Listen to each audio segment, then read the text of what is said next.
सातत्यानं दुष्काळ पडणारा तालुका आणि विस्थापितांची संख्या पहिल्यापासून जास्त आहे.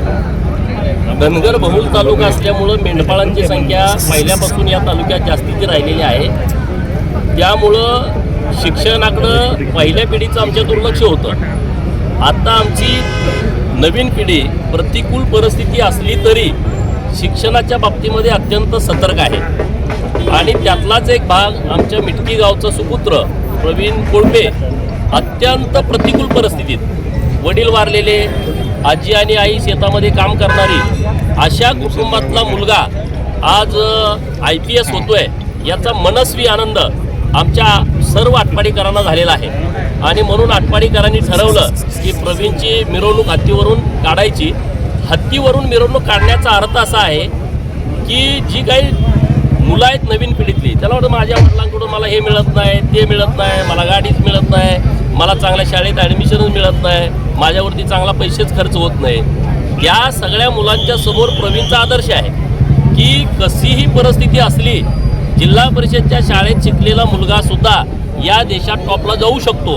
हा आदर्श प्रवीणनी आटपाडी तालुक्यातल्या आणि महाराष्ट्रातल्या नवीन पिढीच्या समोर घातलेला आहे. त्यामुळं प्रवीण तर या अभिनंदनास पात्रच ठरतोय. परंतु जे उपेक्षित समाज आहेत या समाजामध्ये राजकीय हिस्सेदारी आणि प्रशासकीय हिस्सेदारीचा टक्का खूप कमी आहे.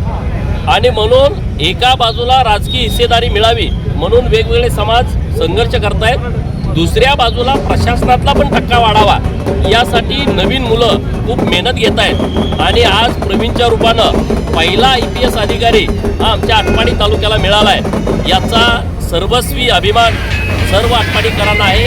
आणि म्हणून सर्वांच्या वतीनं आज प्रवीणची मिरवणूक आटपाडीमध्ये ठेवली. या हत्तीच्या मिरवणुकीमुळे संख्या वाढते 100%. नवीन मुलांना एक या संदर्भातलं आकर्षण तयार होते. आपण या बाबतीमध्ये काहीतरी विचार करावा, तशा पद्धतीचा प्रयत्न करावा. आणि मग हे सगळं माहोल बघितल्याच्यानंतर करत असतील तर त्या मुलांना पण यामध्ये यश यावं अशा पद्धतीची भावना या आजच्या या कार्यक्रमानं नक्की निर्माण होईल. धनगर आरक्षण बाबतीत एक शिष्टमंडळ काल मुख्यमंत्र्यांसोबत बैठक झाली. 16 मार्चची डेडलाईन दिली. काय धनगर समाजाच्या आरक्षणाच्या बाबत मोठा संघर्ष महाराष्ट्रामध्ये सुरू आहे.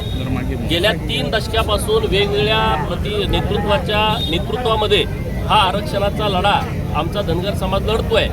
आता 16 तारखेला धनगर बांधव रस्त्यावरती उतरणार अशा पद्धतीची भूमिका समाजानं मांडलेली आहे. सरकारनं काल बैठक घेतलेली आहे. मी त्या बैठकीला नव्हतो, परंतु सकारात्मक सरकार आहे असं मी माननीय रामराव उडकुते साहेब आता जे राज्यसभेचे खासदार झालेत त्यांच्या मुलाखतीमध्ये मी ऐकलं. सरकारलाही माझी विनंती आहे की धनगर समाजाच्या आरक्षणाचा प्रश्न जरी जटिल असला, नेमकं सोल्युशन काय आहे याच्यावरती खुली चर्चा झाली पाहिजे. हा प्रश्न कशा पद्धतीनं सोडवायचा, कारण आम्ही हायकोर्टात हारलो आहे, आम्ही सुप्रीम कोर्टामध्ये हारलो आहे. सुप्रीम कोर्टामध्ये आम्ही याचिका दाखल केली होती की आम्हाला आता हायकोर्टमध्ये जायला परवानगी द्या, जे आमच्या धनगरांचे दाखले रद्द झालेत आणि त्यामुळं आता परिस्थिती बदलली आहे. परंतु सुप्रीम कोर्टानं गेल्या 6 तारखेला आमची जी मागणी हायकोर्टामधली जाण्याची नाकारली. त्यांनी सांगितलं की तुम्ही हायकोर्टात गेला तर तुम्हाला सुप्रीम कोर्टामध्ये येता येणार नाही.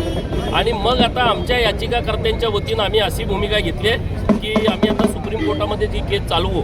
परंतु सरकारनं सुप्रीम कोर्टामध्ये केस चालवत असताना माननीय मुख्यमंत्री महोदयांना आम्ही ही सगळी बाब मधु शिंदे साहेबांनी मी त्यांच्या कानावरती घातलेली आहे की आम्हाला तिथं दिल्लीमध्ये तुम्ही सुप्रीम कोर्टामध्ये मदत करा.